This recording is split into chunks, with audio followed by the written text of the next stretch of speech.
መጨረሻችሁ አይያረለ በሌብነት ነው። አሁን እፎ ያለው ከክርስቲያን ጋር ገበበውን እንደተጣሉም ገንዘብ መሆኑን እናውቃለን እኛ። ልብ በሉ እንግዲህ ይሄ ወገናችን ሐዲሱ የአላህ የመሐመድ ቃል ተከፍቶለት የእፎይን ስም ነው የሚጠራው። ዘኤልፋየር ትዊታዌ ዞስ ትሬስስ ይሄ ግንባራቸው ላይ ያለውን ነገር እሱ ያላቸው ሰዎች ሲኦል እንዲበላቸው አላህ ከልክሏል፣ እንዳይበላቸው ሶ they will come out of the fire ከዛ ከሳት ይድናሉ። ግንባሩ ላይ የጠቆረበት ሙስሊም ከስንት አንድ ነው የምታገኙት እኮ። ስለዚህ እነዚህ ብቻ ናቸው ከገሃነም የሚወጡት ተቃጥለው፣ ሌሎቹ እዛው ነው የሚቀሩት ማለት ነው እኮ። አያውቅህም፣ እሱም ወደ ጌታው እየጸለየ እኮ ነው። አያውቅህም። በግድ ነው እንደ አምላክ የምታደርገው። በግድ እኮ አምላክ አይኮንም። አምላክህ አይደለሁም እያለ እሱም እየጸለየ፣ ሌላው በሙሉ ይበላል ስጋቸው። አጥንት ሆነው ነው የሚገቡት። ይሄንን አምላክ ብላችሁ ነው የምትከተሉት? አሁን አንድ ሰነድ አንድ ወረቀት በእጅ አላስኩም እስካሁን ከአንተ ጋር ሳወራ ማለት ምን ያህል እውቀት እንደምበልጥህ እየነገርኩ አታምንም አንተ። በጣም ምን አወቅ? ምን ጠቀስ? አንድ ወረቀት አላስኩም እስካሁን ይሄን ያህል ስናወራ።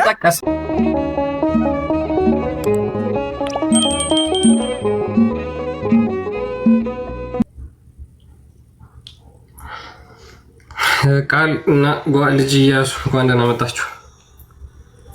እሺ ግን ይሄን እንዴት ታየዋለህ? አላህ በመጨረሻ ቀን ሰዎችን ገሃነም ካስገባ በኋላ ገነትን ሲመለከት ደግሞ ባዶ ትሆንበታለች። ሱራ 21 105 የሁሉ ማብራሪያ አለው፣ ችግር የለውም። ሱራ 21 እስኪ ይሄንን 102ን አንብብ። ከ98 ጀምሮ ስታነበው እነኩም ወማ ተዕቡዱና ይሄን ማብራራት ትችላለህ? ይሄን ሐዲስ አሁን ፖዝ አደረጋ አንብቦ መጥቶ ልጅ ያው ማብራራት ብቻ አይደለም፣ ክርስቲያን አስተምራለሁ። እሱ አንተ ሚት ባታደርግ በማትመለስበት ሁኔታ አስተምራለሁ። ሚት አታድርግ፣ እድል ስጠን፣ አታቋርጥ፣ አታውርደን፣ እናስተምርሃለን። ሐዲሱ እፎ ያላገኘው ገንዘብ ግማሹን በማታገኝበት ሁኔታ ይሄን ይላል። ችግር የለውም። ሙስሊሞች ታዘቧቸው ምን ያህል አጋንንት እንደሚጫወትባቸው ማለት ነው። የተከፈተው ቁርአን ነው። እሱ የሚያወራው ግን ስለምንድን ነው? ስለ ገንዘብ። እስልምና በድንቁርና በመሃይምነት አንዴ ተረጋጋ። ቆይ አንዴ ተረጋጋ። ደንቆሮ ከሆናችሁ ሙስሊም ነው የምትሆኑት፣ ሌላ ምንም አይደለም። መጽሐፍ ተከፍቶለታል። እሱ የሚያወራው ስለምንድን ነው? ስለ ግለሰብ። እዚህ ገስት ላይ ስለሌለ ስለ ግለሰብ ያወራል። ስለምን ያወራል? ስለ ግለሰብ ያወራል። በድንቁርና አትከተል፣ ደንቆሮ አትሁኑ ሙስሊሞች። ችግር የለውም።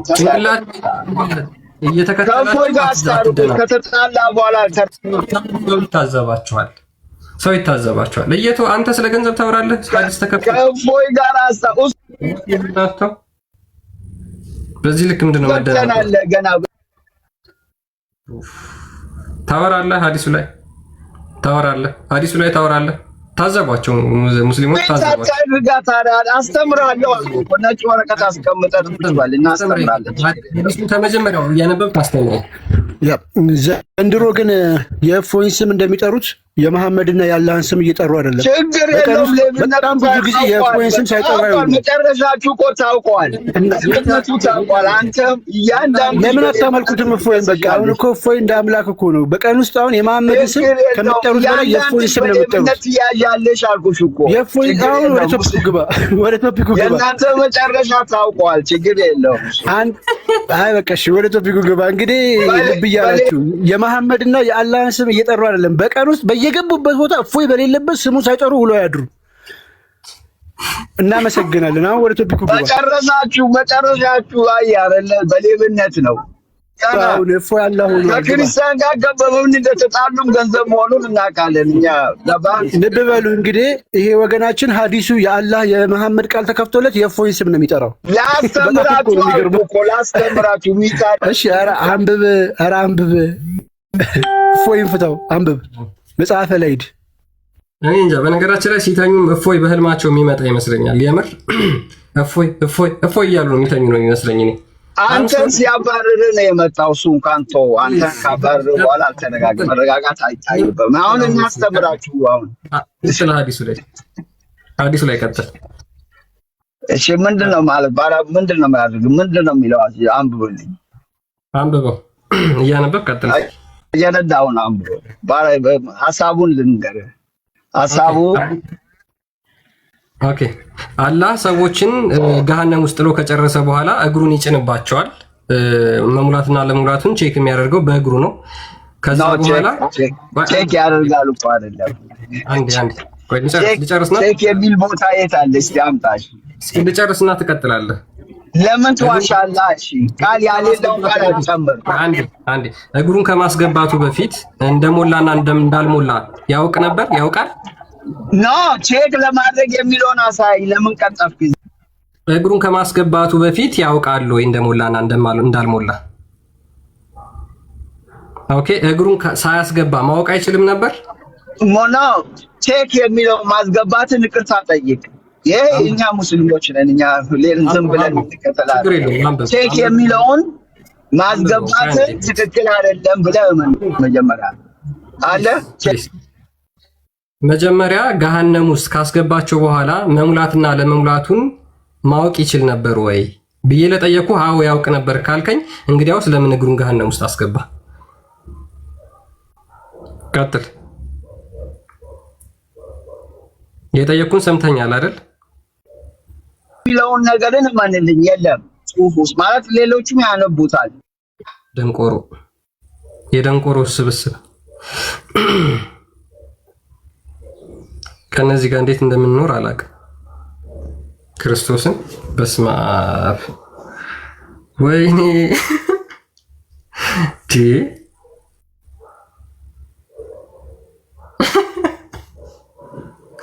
በእውነት እኔ በጣም የምገረመው ሙስሊሞችን ሳይ ነው። ምን አይነት ፍጥረቶች ናቸው?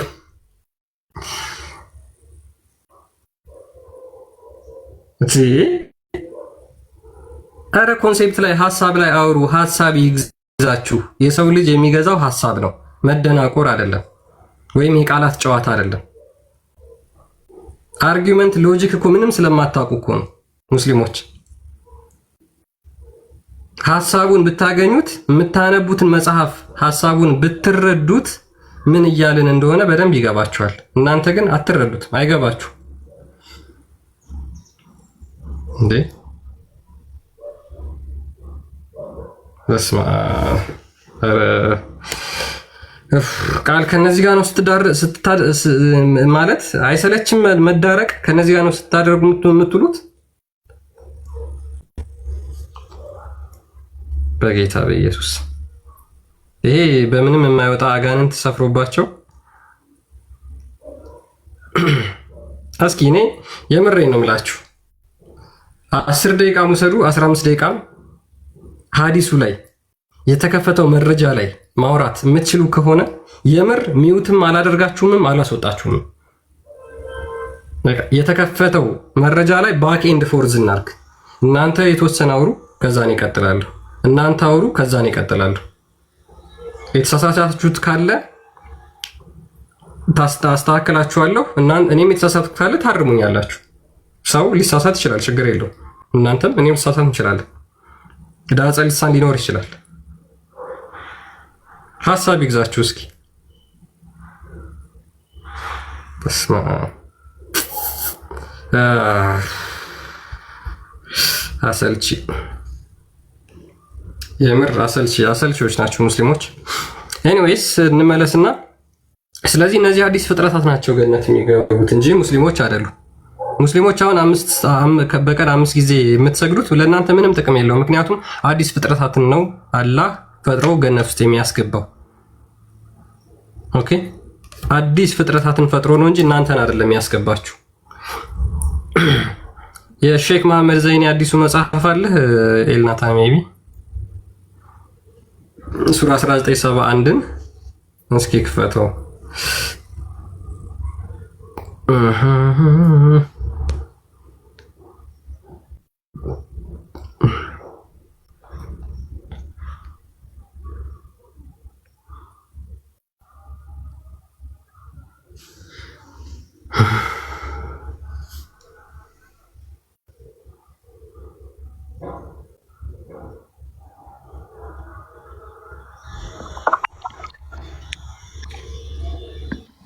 ሱራ 1971 ያ በቀይ የተጻፈው አይ ቲንክ አንብበውና ከ71 እስከ 72 ከዛ በኋላ መውረድ የሚለው ቃል መግባትን ሁልጊዜ አያስከትልም ምናምን የሚለውን ታነቧለህ። እሺ ሱራ 19 አያ 71 ላይ እንዲህ ይላል፣ ሰዎች ሆይ ከእናንተ መካከል ወደ ገሃነም የማይወርድ አንድም የለም። መውረዱም ጌታ የፈረደው ግዴታና አይቀሬ ውሳኔ ነው። ከዚያ እነዚህ አላህን የፈሩት ብቻ እናድናለን፣ አመፀኞችን ደግሞ እየተንበረከኩ ሆነው በውስጧ እንተዋቸዋለን ይላል። መውረድ የሚለው ቃል መግባትን ሁል ጊዜ አያስከትልም። ስለዚህ ሁሉም ሰው ገሃነም ይገባል ብሎ ለመተርጎም አያደርስም። ምክንያቱም እነዚያ ከኛ መልካሟ ቃል ለነርሱ ያለፈችላቸው እነዚያ ከእርሷ የተራቁ ናቸው የሚል አንቀጽ ስላለ ይላል። ለቀጥል ቁጥር 2 በቃ ችግር የለውም። ምን ይላል? ከእናንተ መካከል ወደ ገሃነም የማይወርድ አንድም የለም ብሎ ዘግቶታል ቁርአኑ። ኦኬ፣ ከእናንተ ከሙስሊሞች ወደ ገሃነም የማይወርድ አንድም የለም፣ ሁሉም ይወርዳል።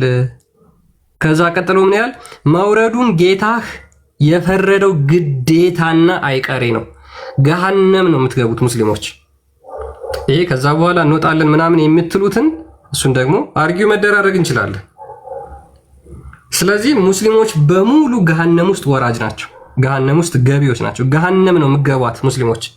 በቀን 5 ጊዜ ግንባር እስኪጠቁር ድረስ ሰግደህ ገሃነም ነው የምትገባው። ይሄ እኮ ባይዘ በእኛ አይደለም። አሁን እንደ ክርስትና ጌታ ኢየሱስ ክርስቶስን የካደ የዘላለም ሕይወት የለውም፣ ምንም ጥያቄ የለውም።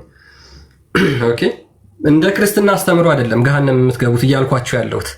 ስለዚህ እንደ ክርስትናም እንደ እስልምናም አስተምሮ ሙስሊሞች ገሃነም ነው የምትገቡት።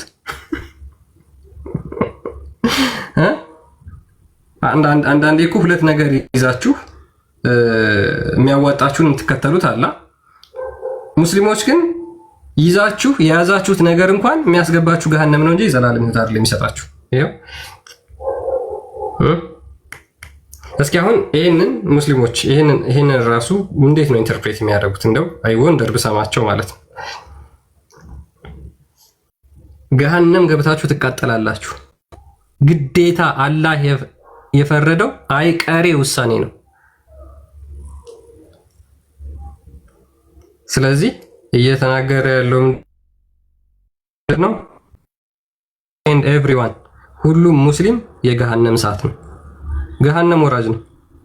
የገሃነም ማገዶ ደግሞ ምንድነው? ሰዎችና ድንጋይ ነው። ገሃነም የምትቀጣጠለው በሰዎች ነው ይላል። ስለዚህ የገሃነም ነዳጅ ናችሁ እንጂ ምንም የምታገኙት የዘላለም ሕይወት የለም በእስልምና እንኳን።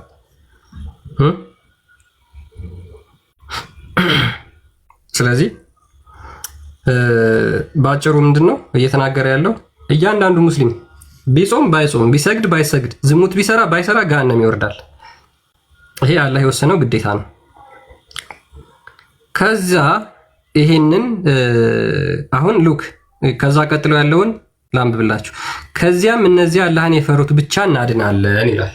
አላህን የፈሩት እናድናለን። እና ማን ናቸው አላህን የፈሩት?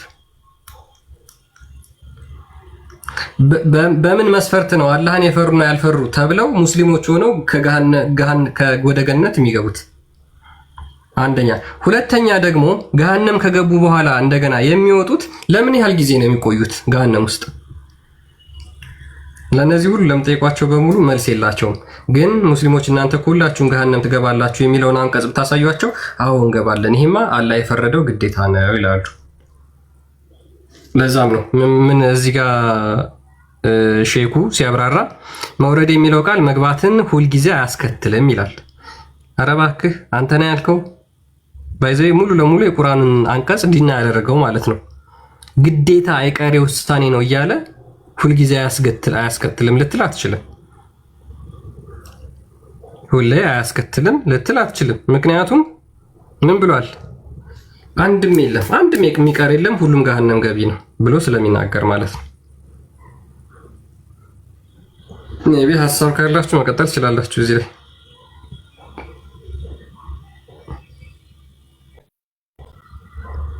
አያስኬድም እንጂ ይሄ መውረድ የሚለው ቃል ራሱ ስለ ሲኦል እየወራ መሆኑን ማወቅ የምንችለው እንዴት መሰላችሁ? እዚሁ ጋር መውረዱን ጌታ እየፈረደው ግዴታና የቀሬ ውሳኔ ነው ካለ በኋላ ከዚያም እነዚያ አላህን የፈሩትን ብቻ እናድናለን ይላል። ኬን ነው አላህ የፈሩትም ያድነው? ከሲኦል ካልሆነ ከምንድን ነው የሚያድነው? አንድ እሱ ነው።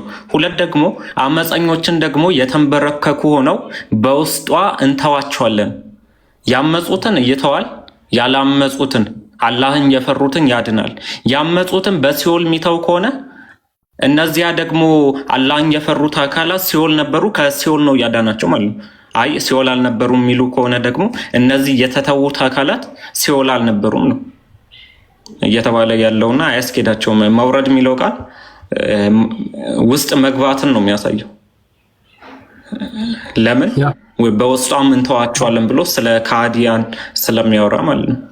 እና ሁሉም ሙስሊም ሆንክ፣ አይሁድ፣ ቡዳ ሆንክ የፈለከው እምነት ተከታይ ሲኦል ትገባለህ እያለ ጥቅስ አክቹሊ ሐዲስ አለ በስራት እንደ የተውሂድ አማኝ ይላል ተለብልቦ ነው ይወጣ ይላል።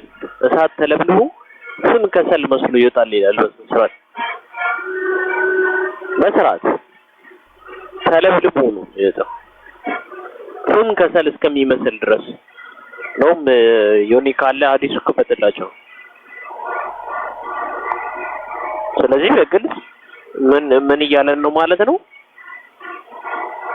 ሙስሊሞች ቻው ገሃነም ቻው አልኳችሁ እኮ። ያ ሜቢ ቡሃሪ 806 መሰለኝ ያልከው ቆስጤ 806 ሞክረው ይመስለኛል። እስኪ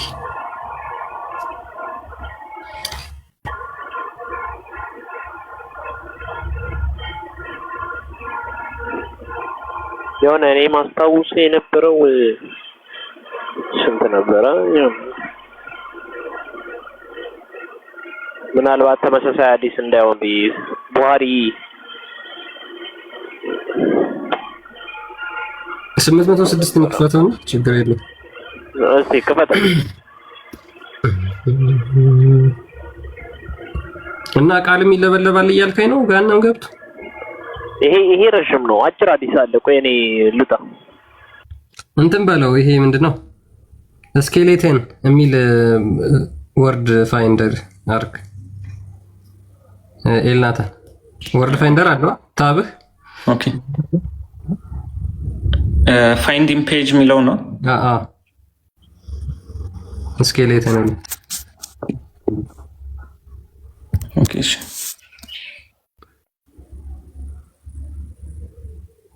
ኤስሲ ነው። ኦኬ ኖ ኤስኬ ያ ስኬሌተን አገኘሁት። ኦኬ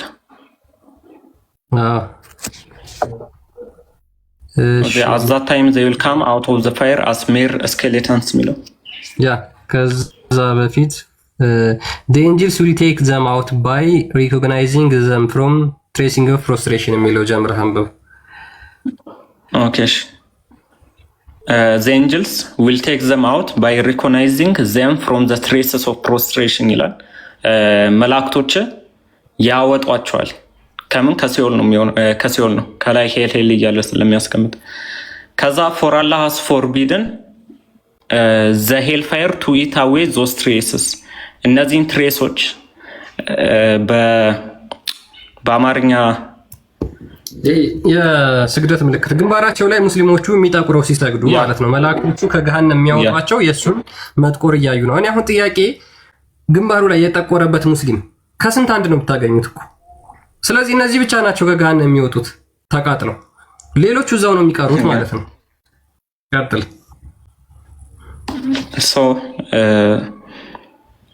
for Allah has forbidden the hellfire to eat away those traces ይሄ ግንባራቸው ላይ ያለውን ነገር እሱ ያላቸው ሰዎች ሲኦል እንዲበላቸው አላህ ከልክሏል፣ እንዳይበላቸው።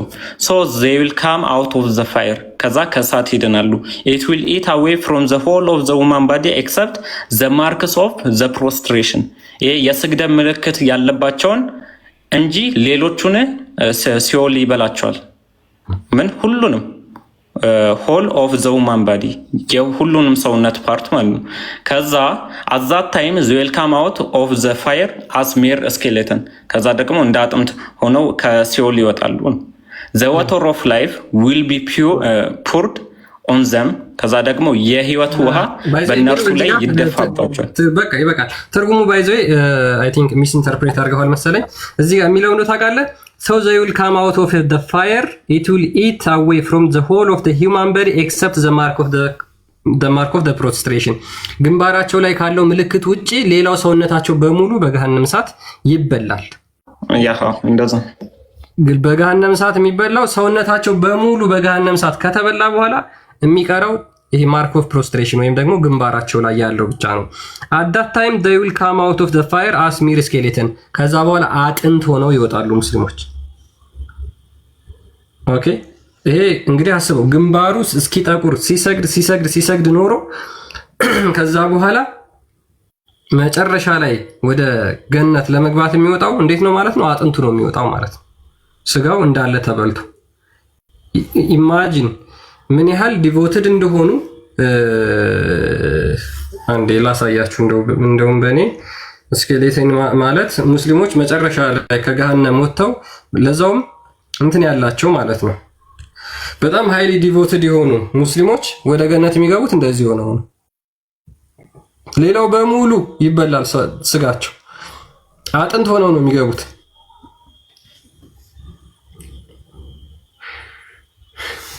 ይሄንን አምላክ ብላችሁ ነው የምትከተሉት? አሁን ያ ከመቃብር እስከ ሲኦል ኤግዛክትሊ ግንባር እስኪጠቁር ድረስ ሰግደ መጨረሻ ላይ ገሃነም ገብተህ እንደዚህ ለምን ነው ሙስሊም የሆንከው? ሙስሊም ወንድሜ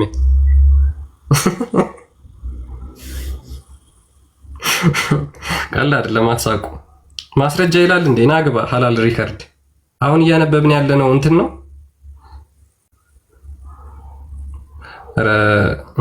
ይሄ ባይዘ በጣም ይቅርታ አድርጉልኝና ደንቆሮ የሚለውን ቃል አልወደውም እና በጣም እያለማመዳችሁኝ ነው ሙስሊሞች። አልወደውም። ሰው ሆነን እንደዛ ልንሳደብ ስለማይገባ ማለት ነው። ግን የእናንተ አላዋቂነት የእናንተ አለማወቅ ግን በዚህ ቃል ብቻ ራሱ በቂው አይደለም። የምር እስካሁን ያነበብንልህ ምንድን ነው? ና ግባና እንስጥህ። ለምን አገባ? ሐላል ሪከርድ የነዛን ቀጣፊና አጭበርባሪ ኡስታዞች ላይቭ ሪከርድ ከምታረግ እዚህ ቁጭ ብለህ ራሱ መማር ጥሩ ነው፣ የሚበረታታ ነው።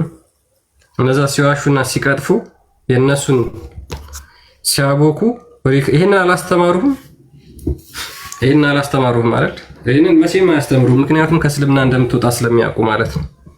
ኤኒዌይስ ብትገባ ለራስህ ነው፣ ባትገባም ለራስህ ነው። ግን የነዛን አጭበርባሪ ኡስታዞች ላይቭ ሪከርድ ከምታረግ ይህን ሀዲስ ብታነብበት ጥሩ ነበር። አቡ እንዴት ነህ? ሰላም አለን። አቡ እንዴት ነህ? ይሰማል? ይሰማል አለ ሁሉ ሰላም አለን። ግን ትንሽ ኔትወርክ ይቆራረጣል መሰለኝ ለምን እንደሆነ። አሁንስ አሁን ይሻላል መሰለኝ። እንደ እስልምና ሙስሊሞች ገሃነም ነው የሚገቡት አይደል?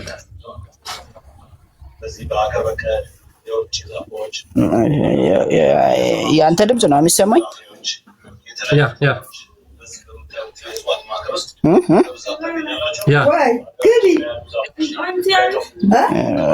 እንደ እስልምና ሳይሆን እንደ አንተ ይመስለኛል። እንደ እስልምና ራሱ እንደ አንተ እንደተናገርከው እኔ የተናገርኩት በመረጃ ነው፣ ያለ መረጃ አይደለም። እንደው ዝም ብሎ ወፍ በረር ነው። ወፍ በረር የሆነ ማስረጃ ገሃነም አይገቡም ብለህ ነው የምታምነው? ችግር የለውም ማለት እኔ ወፍ በረር ነው የተናገርከው ብለህ የምታምን ከሆነ ችግር የለውም። አሳያለሁ ማስረጃ። ገሃነም ገነት ነው የምንገባው ብለህ ነው የምታምነው? ሁላችንም መጀመሪያ አንድ ሙስሊም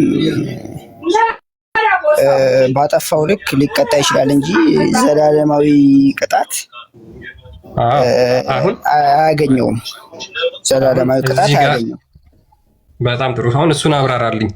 አንድ ሙስሊም ባጠፋው ልክ ሊቀጣል አልከኝ አይደል? የት ነው የሚቀጣው? ለምሳሌ አንተ ሞትክ ልበልህ። ምሳሌ በእኔ ላድርግልህ። ትፈራለህ ሞት? ኧረ ችግር የለውም ቀጥል። ግድ የለም በእኔ ላድርግልህ። ምክንያቱም ሞት በጣም ነው የምትፈሩት እናንተ። እኛ ሞት አንፈራም። ባይዞ እንደ ሙስሊም ሞት የሚፈራ የለም። የመቃብር ቅጣት እያላችሁ የምታለቅሱት እናንተ ናችሁ። እኛማ ሞት መውጊያ ሄት አለ፣ ሞት ድል መንሳትህ ወዴት አለ ተብሎ በክርስቶስ ኢየሱስ ሞት ራሱ ሞቷል። እኛ ሞት አንፈራ። እኛ አሁን የምንለው ምንድን ነው ታውቃለህ? ልሄድ ከክርስቶስ ጋር ልኖር እናፍቃለሁ ከሁሉ ይልቅ እጅግ የሚበልጥ ነውና ብሏል ሐዋርያው ጳውሎስ። ሙሐመድ ግን ስለሌለብኝ ችግር የለውም። ሙሐመድ ግን ሊሞት ሲል እየማቀቀ እያቃሰተም እንዳለ ታውቃለህ? አላህ ሆይ ከሞት ስቃይ አድነኝ እያለ ነው የማቀቀው። ይኸውልህ ገርገራ ይባላል። ገርገራ ማለት ሰክረቱል ሞት ወይ ደግሞ የሞት ሲቃ የሚባል አለ። እንደገና ደግሞ የቀብር ቅጣት የሚባል ነገር አለ። ዋጣው የቀብር ቅጣት ያገኘሃል። የቀብር ቅጣት ማለት ምንድነው? ቀብር ውስጥ ጥያቄ ጌታህ ማን ነው ትባላለህ። ጌታህ ማን ነው ትባላለህ። ይሄ ያለ ነገር ነው። እስከ መቼ ድረስ? እስከ the day of judgment ወይም ደግሞ የቂያማ ወይም ደግሞ የትንሣኤ ቀን እስክደርስ ድረስ አንተ የት ነው የምትኖረው? ቀብር ውስጥ ነው የምትኖረው። ቀብርህ ማረፊያ የተረጋጋ እንዲሆን አማኝ መልካም ስራ ያለህ ሰው መሆን አለብህ። እስከዛ ድረስ የት ነው የምትሆነው አልኩ? ወይ ጀሃነም ወይ ጀነት አትገባም። ምክንያቱም ቀብር ውስጥ ነው የምትሆነው። የቀብር ቅጣት ያገኘዋል። ምን የሆነ ሰው?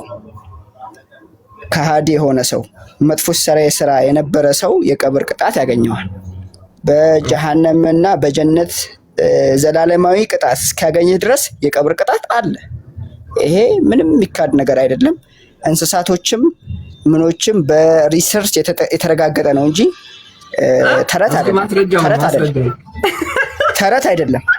ማስረጃው ለእንስሳቶች ነው። ለእንስሳቶች ነው እንጂ ብዙ ጊዜ ቪዚብል የሆነው ለእኛ አይደለም። እንስሳቶች ያውቁታል ይሄን ነገር። በቀብር አካባቢ ሲጓዙ ሪሰርች ተደርጓል።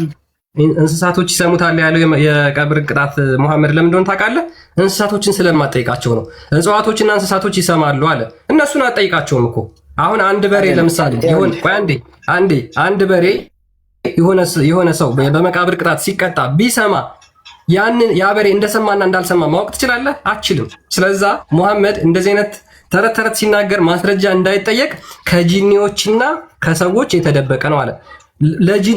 ጂኒዎች ያውቃሉ ብሎ ቢናገር እንዴ ጂኒዎች ሙስሊሞች ሆነው እያወቁ እኛ ሰዎች እንዴት አንሰማም የሚለው ጥያቄ እንዳይመጣበት ከጂኒዎችና ከሰዎች የመቃብር ቅጣት ማንም አይሰማም ብሎ ተናገረ ማለት ነው። ስለዚህ እኔ አንድ ዛፍ የመቃብር ቅጣት ሰምተሃል ብዬ ጠይቀዋለሁ እንዴ?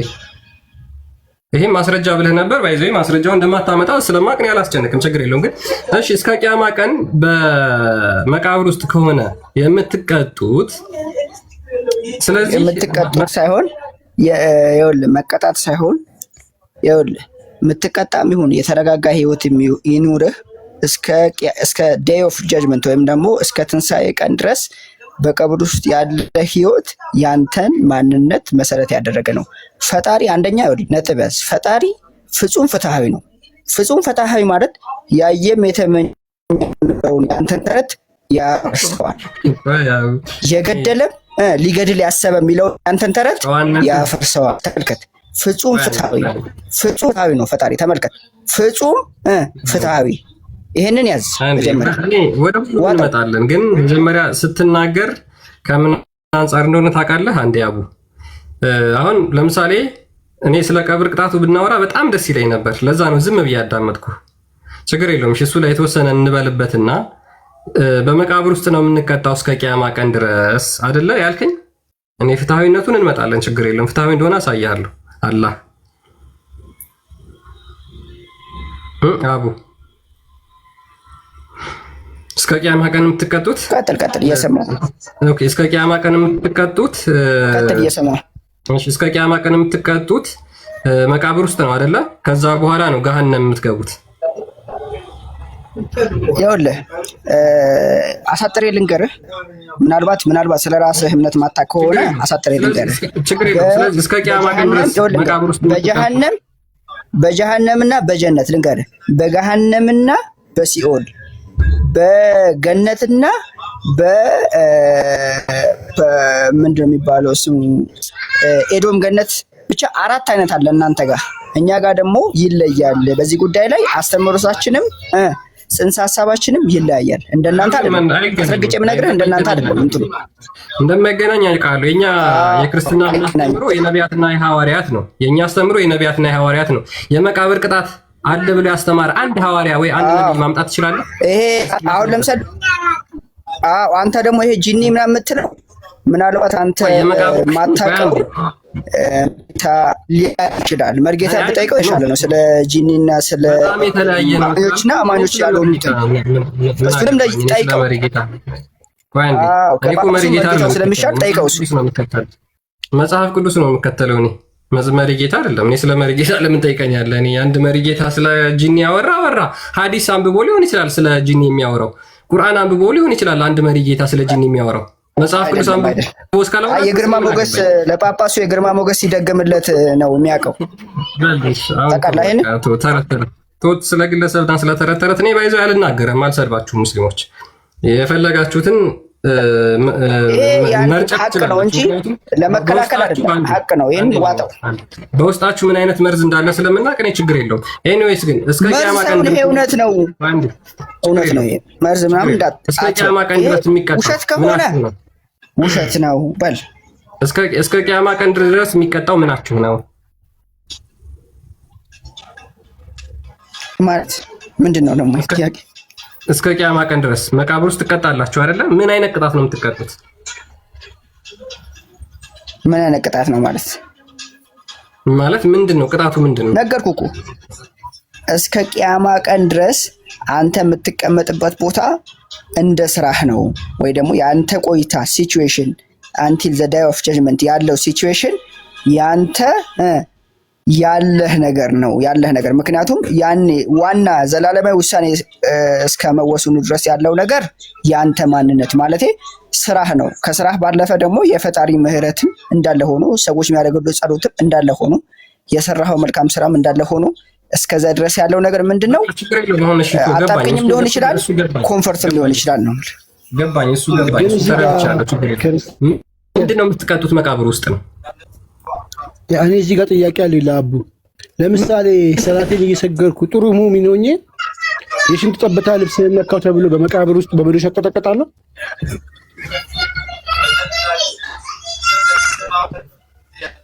መልስ። መዶሻ ነው ያናጺ ነው የግንበኛ ነው?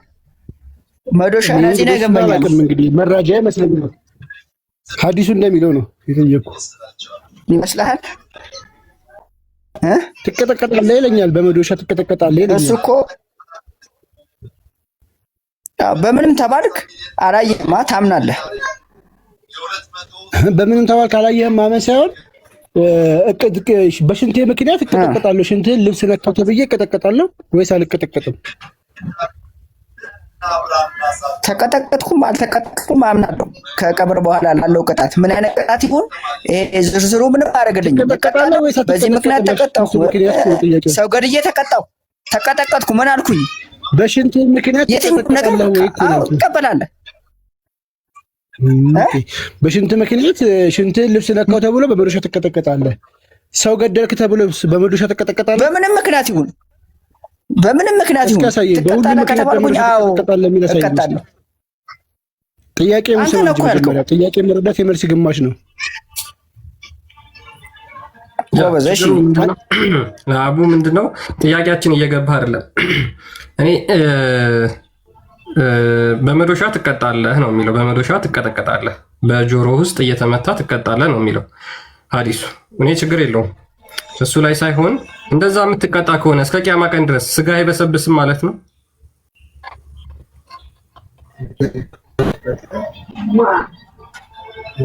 አቡ ምን አልከኝ? ስጋ አይበሰብስም ማለት ነው። ስጋ አይበሰብስም ማለት ነው። እስከ ቂያማ ቀን ድረስ የምትቀጣ እኔ እንጃ። ያ ፐርፌክትሊ ማለት ልታቋችል። ምክንያቱም ሙሐመድ ነገር ነው የተናገረው። ሙሐመድ ራሱ አይደለም አንተ ሙሐመድ ራሱ በዚህ ጊዜ ኖሮ የሐዲሶቹን ግጭት ብትጠይቀው ኧረ እኔ አልነቅም እኔ እንጃ ነው የሚለው እንዳንተ። እሺ ጨረስክ? አሁን ልጠይቅህ። ጨርሻለሁ። መቃብር ቅጣት ላይ ጨርሻለሁ። ነገር ግን እስከ ቂያማ ቀን ድረስ መቃብር ውስጥ ነው የምንቀጣው የሚለውን እንትን ተናገርክና ያው ስለ መቃብር ቅጣት እኔ አንድ መቃብር ላይ ጥያቄ አለ። ልጠይቅህ ፍቃደኛ ወንድማችን ይሰማል? አሮንክቶ አቡ አንዴ ይቀል ልጠይቅህ። እኛም ነን የምንቀጣው ወይስ እናንተም ናችሁ? እናንተ ብቻ ናችሁ?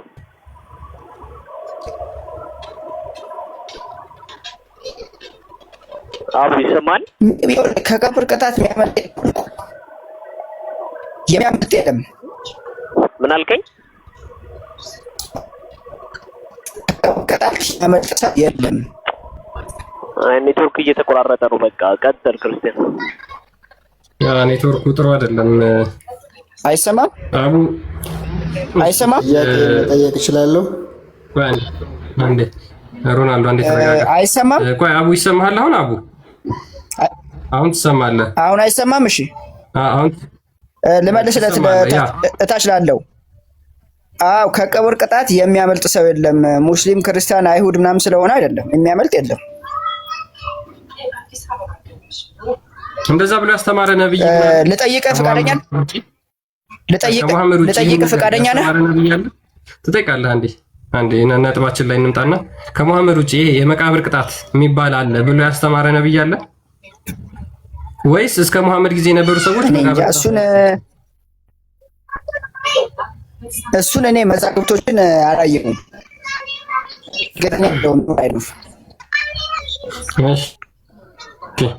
ልጠይቅህ ፈቃደኛ ነህ?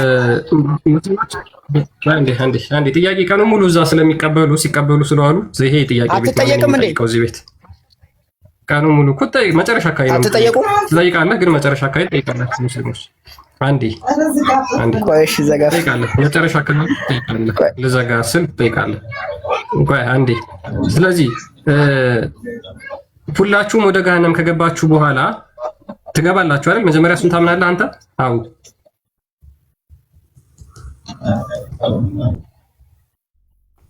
አቡ አንተ የት ነህ? የዛኔ ምን አልክ? ኔትወርክ ጥሩ አይደለም። ምን አልክ? የዛኔ አንተ የት ነህ? እኔማ በክርስቶስ ኢየሱስ እቅፉ ስር ነኝ እኔ። ምክንያቱም እኔ እስልምናውን ይሄንን ተረት ስለማልከተል እኔ የመጨረሻው አላቅፍህም ከክርስቶስ ኢየሱስ እቅፍ ጋር አላቅፍህም ካለህስ እኮ አላቅፍህም። እኔም ለጌታ እየጸለይኩ ነው ካለህስ ምን ታረጋለህ? ጡተ ጉቻማ ስመኝ ኖሬ ለሀጬን ሳዝረከርክ ኖሬ መጨረሻ ላይ ገሃነም እንደምገባ ሳረጋግጥ እጅግ በጣም ብዙ ሀዘንና ብዙ ግሪፍ ይሰማኛል። ጡተ ጉችማ ጡት አሻለሁ ብዬ ተመኝቼ የምን አባህ ጡት ነው እዚህ ይህንን ነበር ስታስብ የነበርከው ተብዬ ወደ ገሃነም ነው የምወረወረው ማለት ነው። እንዳንተ ሙስሊም ቢሆን ገባ። እኔ ጡትና ቂጥ ለማሸት አይደለም የምገባው። ኦኬ ያበጠ ምናምን ብዬ ለሀጬን ሳዝረከርክ ኖሬ ገሃነም ሰርፕራይዝ ሲደረግ የሚሰማኝ ስሜት አስበዋል? አቡ እና በእኛ ይብሳልና እንትን ፍለርት ለማድረግ ምናምን አትሞክር። ኤኒዌይስ ይህንን ሀዲስ ግን አንተ እንዴት ታየዋለህ?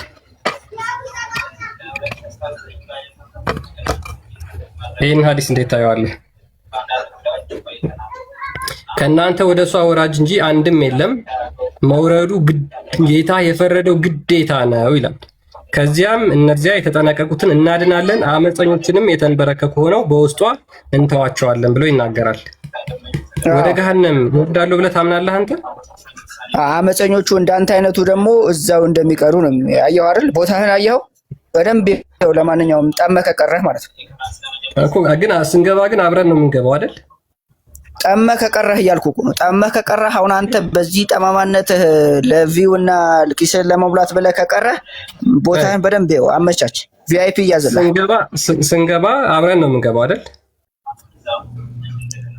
ይሄ ሙሐመድ ቦታ ነው ባይዘው። አሁን ሙሐመድ እዚህ ገሃነም ውስጥ ነው እየተቃጠለ ያለው ሙሐመድ ማለት ነው። ኦኬ። ምክንያቱም እስከ ቂያማ ቀን ድረስ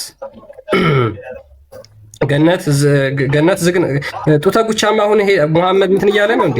ጡተ ጉቻማ ሴቶችን አግኝቷል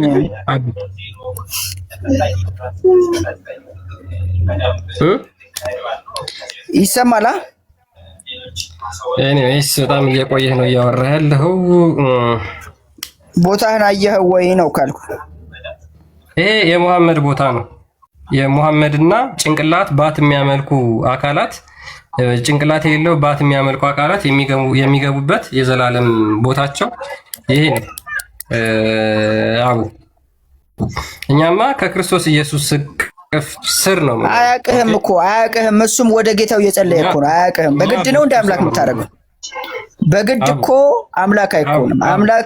አምላክህ አይደለሁም እያለ እሱም እየጸለየ ችግር የለው። አንዴ እየጸለየ እኮ ምን አደከመህ ነው አንተ? አላህ እኔ አምላክ ነኝ ብሏል።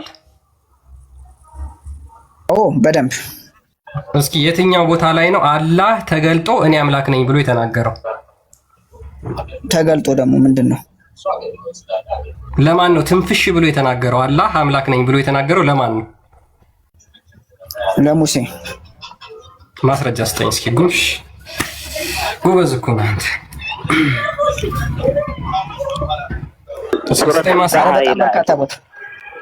ማስረጃ ስጠኝ። የት ቦታ ነው አላህ ትንፍሽ ብሎ እኔ ትንፋሹን ያሰማበት ድምፁን ያሰማበት አንድ ቦታ ስጠኝ። አይደለም እኔ አምላክ ነኝ ይቅርና መኖሩን እንኳን ያረጋገጥኩበት እስኪ አንድ ማስረጃ ስጠኝ። መኖሩ እኮ የአንተ ጭንቅላት፣ አይን፣ አፍንጫ እኮ በቂ እኮ ነው። እኔ ጭንቅላት አለኝ፣ እሱ ግን ጭንቅላት የለውም። አላህ ጭንቅላት ቀልብህን ስለሸፈንከው ነው እንጂ መኖር እኔ እናንተ አይደለም የምናረጋግጠው። ጅስማችን፣ አንደበታችን ያስኬዳል። ግን እኔ አንደበት አለኝ፣ ጭንቅላት አለኝ። የምታየው አንዴ እኔ አንደበት አለኝ፣ ጭንቅላት አለኝ። አላህ ግን የለውም። እኔ ካላህ ልሻልም። በዚህ ቢያንስ ሰው የጭንቅላት ትልቁ ክፍላችን የሚጠቅመው ለምንድን ነው? ለማሰብ ነው፣ መልእክት ለመቀበል ከተለያዩ የሰውነታችን። ኢየሱስን አምላክ በግድ አድርገህ አታመልከውም። አንድ ጊዜ ለዛ ነው አየህ፣ ጭንቅላት የሌለው አምላክ አታደርግም እኮ አምላክ ያልሆነ አካል። አየህ አንተ ጭንቅላት የሌለው አምላክ ስለምትከተል የኢየሱስ ክርስቶስ አምላክነት አልታየህም። ምክንያቱም ሰይጣን ደፍኖብሃል ማለት ነው። ጭንቅላት የሌለውን አምላክ እንድታመልክ ክርስቶስ ኢየሱስ በስጋ የተገለጠው ሕያውነቱን ያሳየው አንዴ እጅግ በጣም ብዙ ተአምራትን ያደረገው አምላክነቱን የተናገረው በስራም ጭምር ያሳየው ይሄንን ማመን መቀበል ያቃተ ጭንቅላት የሌለው አምላክ ስለምትከተል ሰይጣን ቅርቃር ገብቶልን ነው አቡ። እሺ ለማንኛውም አሁን አንተ ሱረቱል ጣሃ ምዕራፍ 20 ቁጥር 14 ክፈት እስቲ። እስኪ ይሄንን አንብብልኝ አንዴ። ይሄንን አንብብልኝና እዚህ ሐሳብ ላይ አሁን ሞክስ አታርቅ ሳትቀልድ ምናምን እዚህ ሐሳብ ላይ ነው እኮ አንተ አላህ ጌታ መሆኑን ክፈት። ሱረቱል ጣሃ ላይ ክፈት አልኩ። ኦኬ ሱረቱል ጣሃ ቅድም ምንድን ነው ያልከኝ? ለሙሳ ተገልጦለታል፣ ተገልጦ ነግሮታል ነው ያልከኝ አይደል? ይኸውልህ ለሙሳ በለው ለኢሳ በለው አላህ ጌታ መሆኑን ከፍተህ ይኸው። እሺ ከፍተህ ይኸው ማለት ለሙሳ ቆይ አንተ ባመጣኸው ለሙሳ ተናግሯል ስላልከኝ ሙሳ ሱረቱል ጣሃን ያውቀዋል? ሙሳ እኮ ከማን በፊት መሰለ? ከነብዩላህ ኢሳ በፊት የነበረ ነብይ ነው ሙሳ ማለት ታውቃለህ አይደል? የአሮን ወንድም ነው። የአሮን ወንድም በግብጽ ምድር የተላከ የፈርዖን ዘመን የነበረ ነው። እሺ አንዴ አሁን ችግር የለውም። ሱረቱል ጧሃ ላይ ለሙሳ አላህ ተናግሯል ብለኛል አይደል? እኔ ሙሳ አንድ ልንገርህ፣ አንድ ሰነድ አንድ ወረቀት በእጅ አላስኩም። እስካሁን ካንተ ጋር ሳወራ ማለት ምን ያህል እውቀት እንደምበልጥህ እየነገርኩ አታምንም አንተ። ምን አወቅ? ምን ጠቀስ? አንድ ወረቀት አላስኩም እስካሁን። ይሄን ያህል ስናወራ እኔ አንድ ብጣሽ ወረቀት እጄ ላይ የለም። አንድ ብጣሽ ወረቀት እኮ ምን አወራህ እኮ ምን አወርተህ ምን ትጠቅሳለህ? ምንም እኮ አላወራህም እንዴ። ምንም ሳታወራ መጥቀስ አለ እንዴ? ተው በእናትህ። አይ ምስኪን ራስህ ለራስህ አሳዝን አይደለ? አኩቻ የሆንክ መሰለህ ከኔ ጋር ስላወራህ እዚህ ቁርአን ገልጭ እያፈራኩ ስለሆነ ለማንኛውም ክፈት። አንተ ግዴታ አንተ የምታመልከውን ወንድ ልጅ አላመልክም አልኩህ። አንተ አሁን አላህ ጌታ መሆኑን አውጣለህ። ጭንቅላት የሌለው ጅምር ጣዖት። ለዚህ ወንድ ልጅ እኮ ነው ጾታ አሁን በጣም ነርቨስ እየሆንክ እየተናደርክ እየመጣ ነው። ተረጋጋው። አይደለም ክፈተው። እኔ አሁን ያልኩህን ክፈተው። አንተ የምታመልከው አካል ሉክ አንተ የምታመልከው መጀመሪያ በደንብ ለየው። ጭንቅላት የለውም ግን ቆይ አንዴ ሚስት እፈልጋለሁ ብሎ የሚናገር አካል ነው አላህ። አንተ የምታመልከው ጭንቅላት የለውም ግን ሚስት እፈልጋለሁ ብሎ የሚናገር አካል ነው። ሚስት እፈልጋለሁ ብሎ የሚናገር አካል ደግሞ ወንድ ነው። ያንተ የምታመልከው አምላክ ደግሞ ትልቁ ሼክህ ሙሐመድ የተናገረውን ብሎ ያመጣው ወጣት ወንድ ልጅ ፍሪዝ የሌለው ፍሪዛም ሆኖ ፂም አልባ እንደሆነ አስቀምጧል። የት? ይሄው አንተ የምታመልከው አምላክ ና ወንድ እንደሆነ ላሳይህ። የአላህ መልእክተኛ እንደዚህ አለ፣ ጌታዬን አየሁት። የት? ምን ሆኖ? ፂም አልባ ጸጉሩ ፍሪዝ ሆኖ ወጣት ወንድ ሆኖ በአረንጓዴ ቦታ ላይ አየሁት አለ። ዩሲ ያንተ አምላክ እኛ ክርስቶስ ኢየሱስ ሰው ሆኗል ብለን እናምናለን። አንተ ግን አላህ ሰው አልሆነም ብለህ ታምናለህ። በባህሪው ወንድ ነው አላህ፣ በባህሪው ወንድ ነው ያንተ የምታመልከው አላህ ማለት ነው። ኦኬ ይሄ መንገደኛ ወረቀት ይዘህ መተህ እኔ ብትናገር ምሰማ ይመስላል። መንገደኛ ወረቀት አትቀበለውም? ይሄን ይሄ መንገደኛ ወረቀት አንተና ሚሽነሮች ያዘጋጃችሁት ሰነድ ብዬ የምቀበልህ አይደለሁም። ሞኝ አድርገህ ጌሚኒና እዚህ ምን ነበር ስሙ አርቲፊሻል ኢንተለጀንስ እየጠየቅ የምትጃጃለው ተጃጃል። እሺ ስንት ገብቼ በቃሌ በእኔ የማውቀው በጭንቅላቴ ነው። አንድ ነገር ህፃናትን ውሃ ንከር፣ የማያውቁ ህፃናትን ውሃ ንከር ከፈለክ። እያሳየው እኮ ነው በደንብ እየጋትኩ እዚሁ ቁጭ ብለህ እየተጋትክ እኮ እያየው ነው። ምንም ቻሌንጅ ማድረግ አልቻልኩም። አሁን አንተ ይሄን ያህል ከሰማሁ ብትጠየቅና ወንድ ልጅ ለምን ማምለክ እንደተነሳሳ ብትነግረኝ ደስ ይለኛል። አንድ መልስ አልመለስክልኝም። አንድ መልስ ብትመልስልኝ ሁለት ጥያቄ ጠይቀኛል። ብትጠይቅም እኮ አትመልስም እኮ። እንኳን አንተ ጳጳሳ አይመልሰውም። ዝም ብለህ እንደው ቲክቶክ። ለማንኛውም ኪስህን እንጂ ማለት ነው ነፍስህን አታድንም። ኪስህን ነው የምታድነው። ይሄን ወቅ ነብይህ እዛ ከጳጳሶች ጋር ተወያይቶ የገዛ ነብይ ከነጅራን ክርስቲያኖች ጋር ተወያይቶ እንረጋገም ነው ያላቸው እንጂ በሐሳብ አይደለም የሞገታቸው። እንረጋገም እነሱ በሐሳብ ሊሞግቱት መጡ። ኢሳ ያላህ ቃል ነው፣ ያላህ ቃል ደግሞ ከሆነ እንዴት ፍጡር ይሆናል? ስለዚህ ና ቻሌንጅ አድርገን ሲሉ እኔም ማቀው ነገር የለም መረጋገም ነው። እውነት ካላችሁ ከፈለጋችሁ እርገሙኝ፣ እኔም ልርገማችሁ። ያላህ እርግማን በውሸታሞች ላይ ይሁን ብሎ እርግማን ነው እንጂ የተናገረው አይደለም ጳጳሶችን፣ አይደለም ካህኖችን፣ አይደለም ዲያቆኖችን። አንተ ቻሌንጅ ልታደርግ ይቅርና ሙሐመድ ራሱ አንድ ተራ ክርስቲያኖችን ቻሌንጅ ማድረግ ያላል ማለት ነው። አትመልሱላቸው። መናፍቅ ትሏቸዋላችሁ እንጂ እንደማትመልሱላችሁ አውቃለሁ። ግን እኔ አሁን እያልኩ ያለሁት ምንድነው፣ ሐሳብህ መብትህ ነው፣ ሐሳቤ መብት ነው። ግን የምታነሳቸው ሰነዶች ሐሰተኞች ናቸው። ከነጅራን ክርስቲያኖች ጋር መልካም ውይይት ነው የተካሄደው። ስለ እንረጋጋም ያልከው ነገር ይሄ ያንተ ቃል ነው። እንደዚህ የሚል ነገር የለም። በመልካም ሁኔታ ተወያይተው ሆነች ጥግቦ ቅዳሴያቸውን አድርገው ነው የተለያዩት። በመልካም ሁኔታ ተወያይተው። ግን አንተ እዚህ ጋር ዝም ብለህ ስሜትህን በመከተል የምታመጣው ሁኔታ አይሆንም። ዝም ብለህ ዛሬ ዞረህ ጅብስ ነው ማስረጃ። ስለዚህ ትንሽ ቅዳሴያቸውን ነው ከመናገር በፊት ምን እያልከን ነው? አስብ። አንድ ጊዜ እስኪ አንድ ማስረጃ ቅዳሴ እንደቀደሱ እስኪ ማስረጃ ስተኛ ነጅራን ክርስቲያኖች እንረጋገም ያልከው ውሸት ነው ብለሃል። እኔ አወጣልሃለሁ። እስኪ አንድ ማስረጃ ቅዳሴ እንዳደረጉ አንድ። እኔ ብዙ አይደለም ጠይቀህ አንተ አንድ ከሰጠኸኝ እውነትም እስልምና ትክክለኛ ነው ብዬ ላንተ ተሰልማለህ። አዎ ሂድ፣ ችግር የለውም። አምጣና ከነብይ ጋር ገሃነም እገባለሁ። አንተ አንድ ማስረጃ ካመጣ ከነብይ ጋር ገሃነም። ትንሽ ቃልሽን ትንሽ አድርጊ። ስሚ፣ ትንሽ ቃልሽን አድርጊ። የቲክቶክ ኮይን ሰብስበሽ ኪስሽን ለማደለም አፍቷት ከፍት ጥሩ ነው። ችግር የለውም። ምክንያቱም የሰለመ ሰው ገሃነም ነው የሚገባው። ኪስን ታድናለህ፣ ነፍስን ግን አታድንም ብያለሁ። ፖለቲካና አተካራ አታወራ። እሺ ማስረጃ አለ? ማስረጃ አለ? አወጣልሃለሁ። ትሰልማለህ ወይ? ትሰልማለህ? እሺ አንተ ካመጣህልኝ እሰልማለሁ። ካላመጣህ አንተ ክርስቲያን ትሆናለህ። ሰምታችኋል። እኔማ ለምን ሆናለሁ እኮ ሀቅን መንገድ ላይ ነው ያለሁት። በአንድ ብጣሽ ወረቀት ወንድ ልጅ አላመልክም። ወንድ ልጅ አላመልክም። በአንድ ብጣሽ ወረቀት ካመጣህ ወንድ ልጅ ጭንቅላት የሌለው ጣዖት እንዳመልክ ነው እየጠራኝ ያለው። ጭንቅላት የሌለው ጣዖት እንዳመልክ፣ ጅምር ጣዖት፣ የተጠረበ ጣዖት እንዳመልክ ነው እየጠራኝ ያለው። ሉክ አንተ ካመጣህ እሺ እንደዛ አላመልክም። ይሄ ተረተረ አንዴ አንተ እየተናገርክ ያለው መረጃ ካመጣው ብለህ ነው አይደል ተናገርከው? ካላመጣ እኔ ክርስቲያን ነኝ አላህ ጭንቅላት የሌለው ጣዖት ነው ብለህ ትናገራለህ? ካላመጣ ይኸውልህ እኔ መረጃ አመጣልሃለሁ፣ ግን እኔ መረጃ ካመጣሁልህ ከነፍስህና ከኪስህ ነፍስህን ታስቀድማለህ ወይ እያልኩ ነው። እኔ ደግሞ አሁን ኪስህ ላይ ነው ያለው። ነፍስህን ታስቀድማለህ ከኪስህ።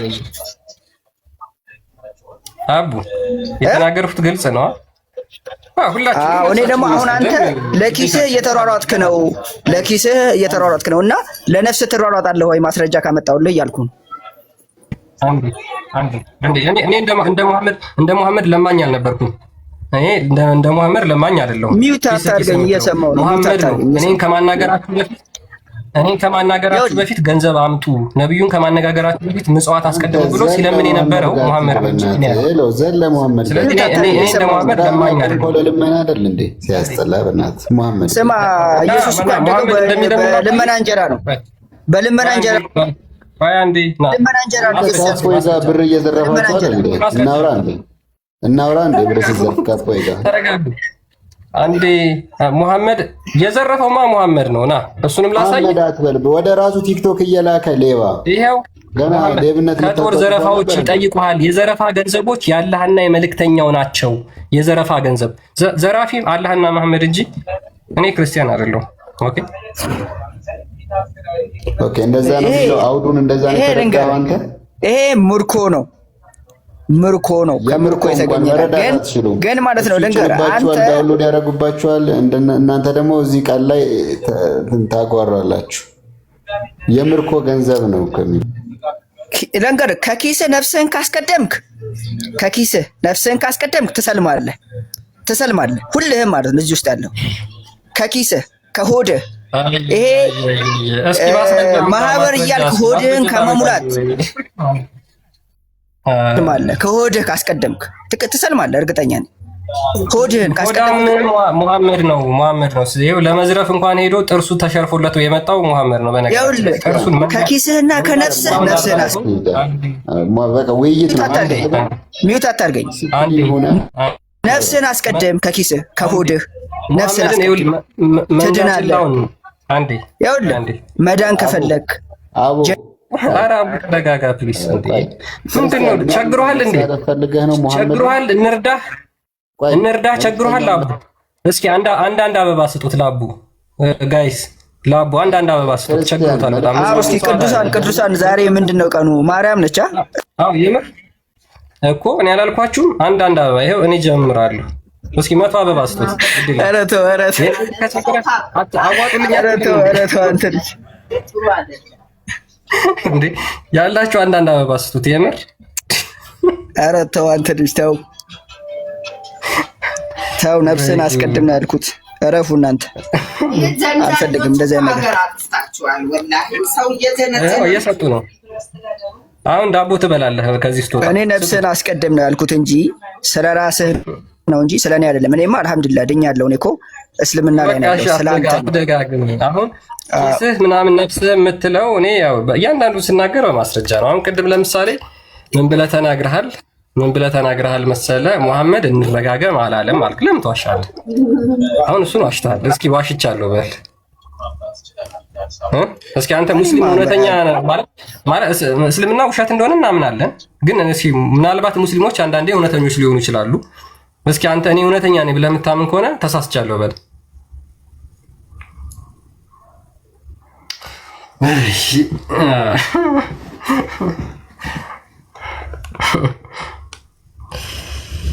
ኮስቴ ቃል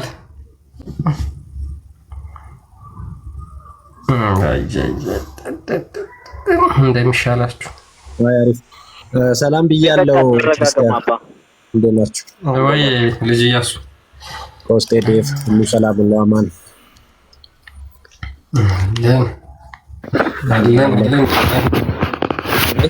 ብዙ ነገሮች ተነስተዋልና ምናልባት ትንሽ ጠርጠር እናድርገውና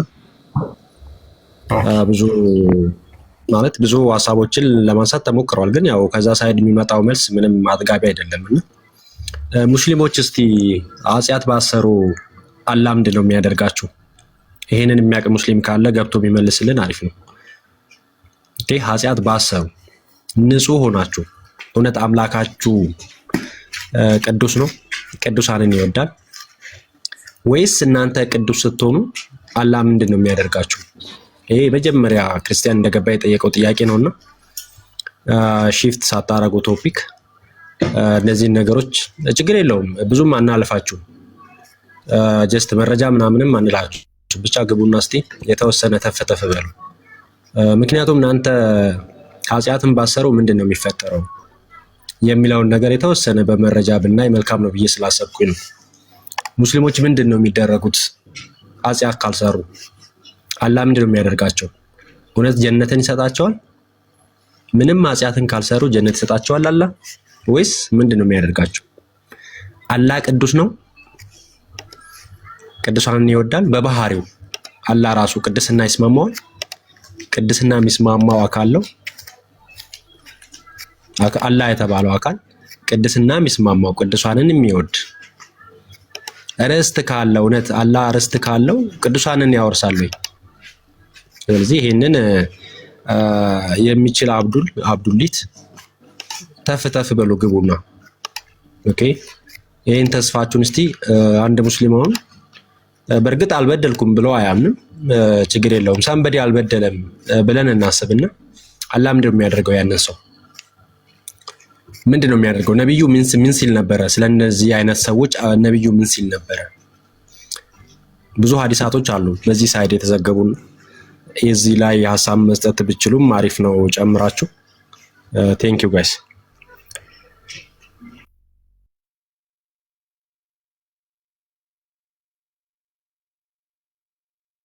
አያቸውማ አይመጡም።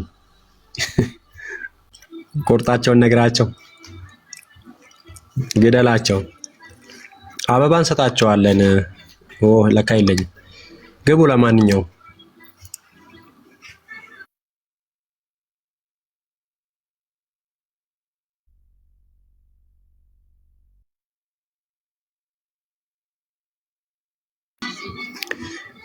አንድ የሐዲስ ዘጋቢ ምን አለ መሰላችሁ? ሙሐመድ የነገራችሁን ነገር ሁሉ አልነገርኳችሁም ደብቄያቸዋለሁ አለ ሲዘግብ። ግን እኮ ተናግሮታል መጨረሻ ላይ። ለስንት ዓመት እንደደበቀው አላውቅም። አቡ ሲርማ የዘገበው ሐዲስ ላይ አቡ ሲርማ ምንድን ነው የሚለው? በአቡ አዩብ አንሳሪ ሞት ቀን አላህ ሙሐመድ የነገራችሁን ነገሮች ሁሉ ደብቃችሁ ነበረ እና ኃጢአት ካልሰራችሁ እያለ ይቀጥላል። እና እነዚህን ነገሮች ገብታችሁ የተወሰነ ብትሉም መልካም ነው። ምንድን ነው ያለው ሙሐመድ ቀጥሎ? ታውቁታላችሁ ይህን ታሪክ። አቡ ሲርማ ምን ብሎን የዘገበው? የነብያችሁን ንግግር ምን ብሎ ዘገበው? እዚህ እነዚህን ነገሮች ገብታችሁ የተወሰነ በሉ። አይ ቲንክ ክርስቲያን ያው መረጃውን ለጥፎላችኋል። በእርግጥ ክርስቲያን ከፍትላለሁ፣ ችግር የለውም። መረጃውን እስኪ አይ ቲንክ ስክሪንሾት ነው የሆነ ኦኬ። እሺ ስለዚህ ምንድን ነው የሚያደርጋችሁ? አላህ ምንድን ነው የሚያደርጋችሁ? ኃጢአትን ካልሰራችሁ ምንድን ነው የሚያደርጋችሁ የሚለውን ነገር በደንብ ብታወሩበት ወይ ብናወራበት አሪፍ ነው። ኦኬ ምንድን ነው የሚያደርገው? አላህ ምንድን ነው የሚያደርጋችሁ? ይህንን የሚያውቅ የለም። እችን ትንሽ ነገር ያ ሙስሊሞች እስኪ ግቡና የምታመልኩት አምላክ የቅድስና ባህሪ ያለው ወይስ የለውም የሚለውን የምታረጋግጡት እናንተ ላይ ኢንፍሊክት በሚያደርገው ባህሪው ነው አይደል? አንደኛ በዛ ምክንያት ነው። ስለዚህ እሱ አፍቃሪ ከሆነ እሱ ቅዱስ ከሆነ በባህሪው እናንተ ኃጢአት ባትሰሩ ኖሮ ምን ያደርጋችሁ ነበር? ይህንን መመለስ የሚችል ሙስሊም ካለ ዌልካሚን። ማንኛውም ሙስሊም መግባት ይችላል። አንዴ ቆይ ልክፈትላችሁ በሌላ ስልክ ላይ ሳይ ሙስሊም ይከፍትላ ችግር የለው። እሺ ኦኬ እሺ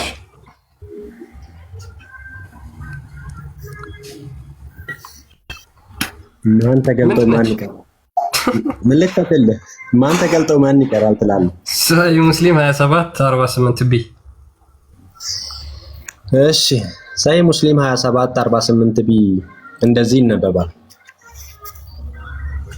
ኦኬ if you are not to commit a sin እናንተ ኃጢአትን ካልሰራችሁ Allah would have sweep you out of existence አላህ ከምድረ ገጽ ከመኖር ያጠፋቸዋል።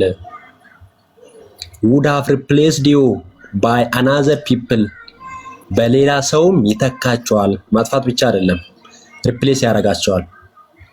ምን ካላረጋችሁ እናንተ ኃጢአትን ካልሰራችሁ አላህ ከመኖር ያጠፋችሁና እናንተም በሌላ ሰው ይተካል። በምን አይነት ሰው? people who have committed sin ምን በሚያደርግ ኃጢአትን በሚሰራ ሰው ይተካቸዋል። ተመልከቱ፣ እነዚህ ሰዎች በቅድስና የኖሩ ናቸው፣ ኃጢአትን ያልሰሩ። አላህ ግን በባህሪው ቅዱስ ስላልሆነና ቅድስና ስለማይስማማው አላህ ምን ያደርጋቸዋል? ከምድረ ገጽ ወይም ደግሞ ከመኖር ያጠፋቸውና በሌላ ሰዎች ይተካቸዋል። እነዛ ሰዎች እነማን ናቸው? people who have committed sin ኃጢአትን በሚሰሩ ሰዎች ይተካቸዋል። and then ask forgiveness from Allah then he would have guaranteed him pardon ይላል። አላህ ምንድነው በባህሪው ለምኑኝ የሚያበዛ ሰው በተለምዶ ኢትዮጵያኖች የምንለው ምንድነው? ልመና ለምኑኝ ታበዛለህ በዘር ባሪያ አለብን ይባላልና አላህ በኢትዮጵያኖች አባባል የባሪያ ዘር አለበት ወይስ ባሪያ ነው ማለት ይቻላል? ለምኑኝ ያበዛል። ምን የሚያደርጉትን ኃጢአት የማይሰሩትን ያጠፋና ኃጢአት በሚሰሩት ይተካቸዋል። ከዛስ አጎብድዱልኝ ይላል። ኦኬ ካለመናችሁኝ ካላፈነደዳችሁልኝ ይላል። ስለዚህ ከመጀመሪያውኑ እንዴት አንድ አካል አምላክ ካላችሁት እንዴት ቅድስና ይስማማው? ለምን ያጠፋቸዋል? እነዚህ የጠፉትስ ምንድናቸው? ጣፈንታቸው ባይዞ ያጠፋቸዋል ነው የሚለው ቀጥታ ስዊፕ ዩ አውት ነው የሚለው ቀጥታ ምን ያደርጋቸዋል? ከምድረ ገጽ ነው የሚያጠፋቸው፣ ከመኖር ነው የሚያጠፋቸው፣ ፍሮም ኤግዚስተንስ ነው የሚያጠፋቸው። ከዛ ኃጢአትን በሚሰሩ ሰዎች ይተካቸዋል። ተመልከቱ፣ ኃጢአት የሚሰሩትን ያጠፋቸዋል፣ ኃጢአት የማይሰሩትን ያጠፋቸዋል፣ ኃጢአት የሚሰሩትን ይተካቸዋል። ሙስሊሞች ምን እያላችሁ ነው? ይሄንን ታውቃላችሁ? ከዚህ በፊት አንብባችኋል? ኦኬ ሌሎች አዲሳቶችም አሉ፣ አስፈላጊ ከሆኑ ሌሎች አዲሳቶችም አሉ። አላህ ቸር አዛኝ ሩህሩህ የሚባለው ምኑ ላይ ነው? አሁን ብዙ ጊዜ ሙስሊሞች ቸር፣ አዛኝ፣ ሩሩ የሚባሉ ነገሮችን ደጋግመው ይናገራሉ። የኛ አላህ ቸር ነው፣ የኛ አላህ አዛኝ ነው፣ ሩሩ ነው በማለት ይናገራሉ። ነገር ግን እነዚህን ሀዲሳቶች ያስነብቧቸዋል ከተባለ አያስነብቧቸውም።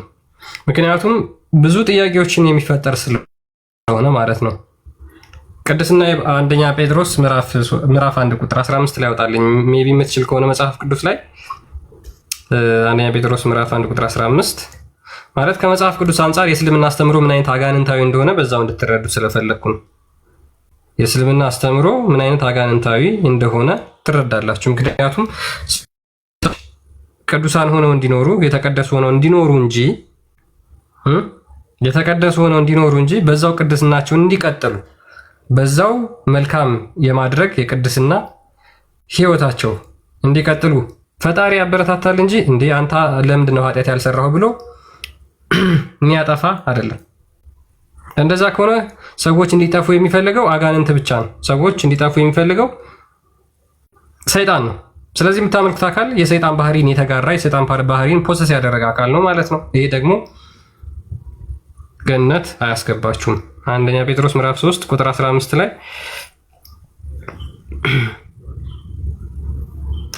ዳሩ ግን እኔ ቅዱስ ነኝና ቅዱሳን ሁሉ ተብሎ ስለተጻፈ የጠራችሁ ቅዱስ እንደሆነ እናንተም ደግሞ በኑሯችሁ ሁሉ ቅዱሳን ሁኑ ይላል። ስለዚህ እግዚአብሔር ቅዱስ ነው በባህሪው። ስለዚህ እሱ ቅዱስ ከሆነ እኛም ደግሞ ቅዱስ ሆነን እንድንኖር ይናገራል እንጂ ያደርጋል እንጂ ኃጢአት ባትሰሩ አጠፋችሁ ነበር እያለ የሚዝት አይደለም። ይሄን በደንብ ሙስሊሞች ልታውቁት ይገባል። ኦኬ አንድ ጊዜ ሌላ የማቴዎስ ወንጌል ምዕራፍ 18 ቁጥር 14 አንዴ ክፈትልኝ።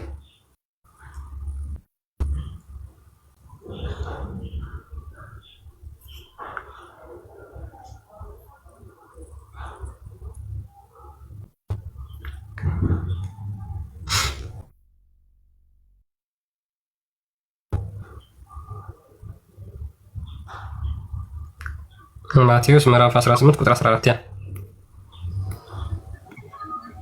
14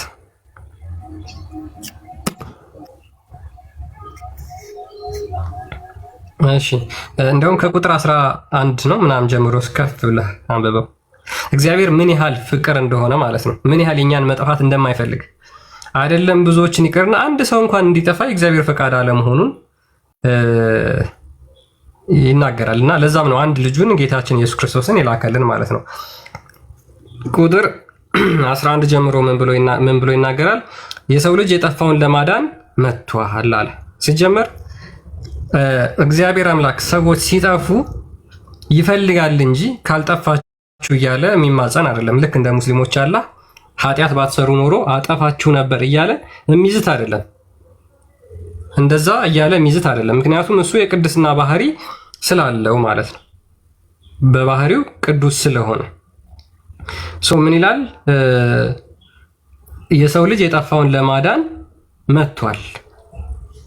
ለአንድ ሰው 100 በጎች ቢኖሩት አንዱ ቢባዝን 99ን በተራራ ትቶ ሄዶ የባዘነውን አይፈልግምን ይላል።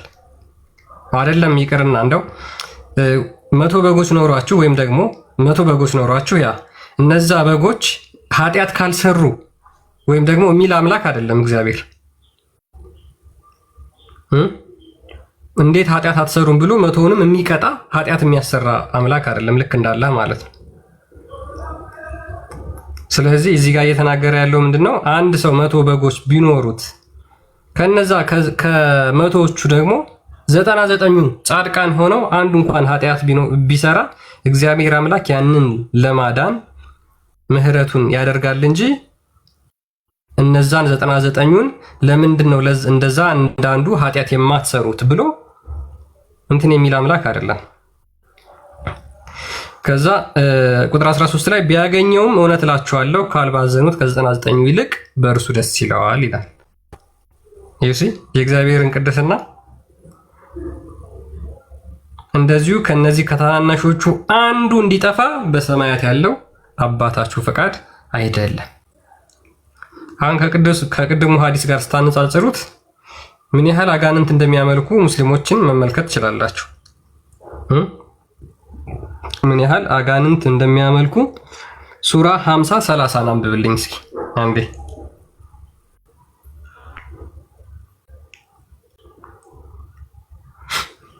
ሱራ 50:30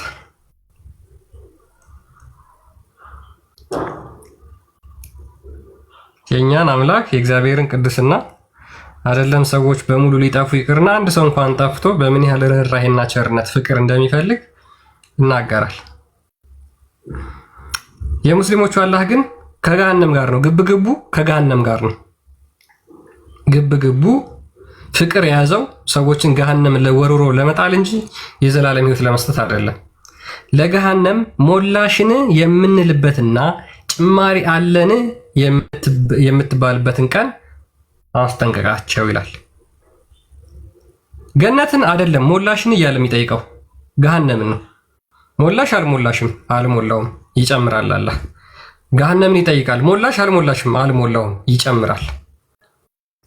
የኛ አምላክ ግን ሰዎች ወደ ገነት እንዲገቡ ገነትን ነው የሚጠይቀው እንጂ ገሃነምን አይደለም።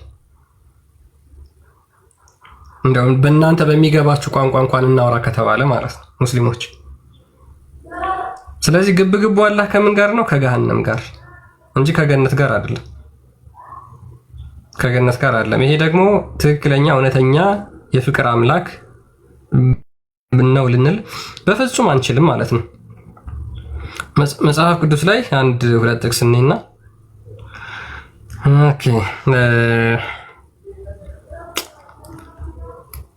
ኦኬ ሱራ 3:178 አንዴ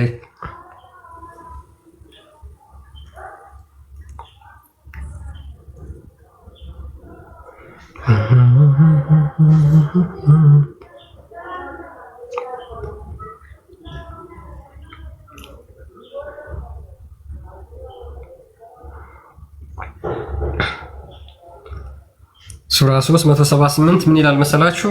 እዚህ ጋር ሪል አላህ ሰይጣን መሆኑን የሚያሳይ የቁርአን ክፍል ነው። ሙስሊሞች ሳታውቁት የተያዛችሁበት የተዘፈቃችሁበት አምልኮ የሰይጣን አምልኮ እንጂ እውነተኛ አምላክ አምልኮ አለመሆኑን ከዚህ አንቀጽ መረዳት ትችላላችሁ። እነዚያ የካዱ ሰዎች እነርሱን ማዘግየታችን ለነፍሶቻቸው ደግ ነገር ነው ብለው አያስቡ። አሁን አንድ ሰው ለምሳሌ በእድሜ ሲቆይ ካዲ የሆነ ሰው ማለት ነው ሊያስብ የሚገባው አላህ እያቆየኝ ያለው ለመጥፎ እንጂ ለጥሩ ነገር አይደለም ብሎ መገንዘብ የግድ አለበት ማለት ነው። እነርሱን የምናዘገያቸው ኃጢአትን እንዲጨምሩ ብቻ ነው። ለምንድን ነው የሚያቆያቸው? አላህ ለምንድን ነው የሚያቆያቸው? ኃጢአትን እንዲጨምሩ ብቻ፣ ለሌላ አይደለም። ስለዚህ ሰዎች እንዲጠፉ የሚፈልግ ሰዎች ወደ ገሃነም እንዲሄዱ የሚፈልግ ምንድን ነው? ሰይጣን ነው። ይሄ ሰይጣን ነው። እኛ እንደው በክርስትና እኛስ እግዚአብሔር አምላክ ለምንድን ነው እድሜን የሚሰጠን የሚያቆየን ብላችሁ የምታስቡ ከሆነ መልስ አለው። 2 ጴጥሮስ ምዕራፍ 3 ቁጥር 9 ክፈትላችሁ።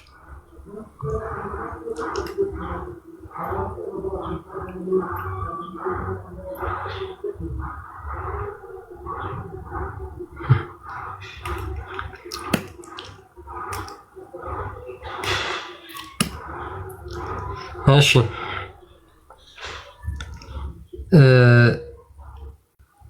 2 ጴጥሮስ ምዕራፍ 3 ቁጥር 9 ለማለት ነው። ይቅርታ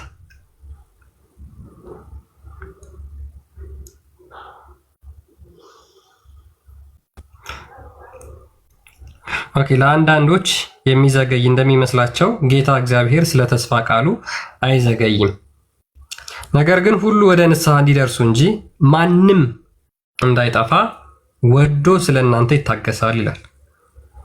ስለዚህ እግዚአብሔር አምላክ በሕይወት ዘመናችን በሙሉ የሚታገሰን እድሜ የሚጨምርልን ወደ እሱ እንድንመለስ ወደ ንስሐ ሕይወት እንድንመለስ ወደ ጽድቅ ሕይወት እንድንመለስ ነው እንጂ ኃጢአት እንድንጨምር አይደለም።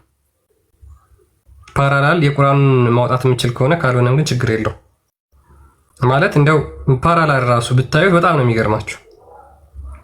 የሙስሊሞች አላህ ግን ለምንድን ነው የሚያዘገያቸው? እነዚያ የካዱትን ሰዎች እነሱ ማዘግየታችን ለነፍሶቻቸው ደግ ነገር ነው ብለው ያስቡ። እኛ ጋር ደግሞ እግዚአብሔር እድሜ ሲጨምርልን አይጠሩ ነው። እግዚአብሔር እድሜ እየሰጠኝ ነው፣ የንስሐ እድሜ እየሰጠኝ ነው እንላለን አይደል? ልክ መጽሐፍ ቅዱስ እንደሚናገረው ጴጥሮስ እንደሚናገረው ማለት ነው። በእስልምናው ግን እድሜያቸው በጨመረ ቁጥር ምንድነው ማሰብ ያለባችሁ? አላህ ለተንኮል ነው እያዘገየኝ ያለው ለተንኮል ነው ብሎ ሊያስብ ሊጨነቅ ይገባዋል ማለት ነው። እነርሱን የምናዘገያቸው ኃጢአትን እንዲጨምሩ ብቻ ነው ብሎ ዘግቶታል ቁርአኑ። ለሌላ አይደለም ብቻ ብሎ ደምድሞታል። ሁለተኛና ሶስተኛ ቻንስ የላችሁም ማለት ነው።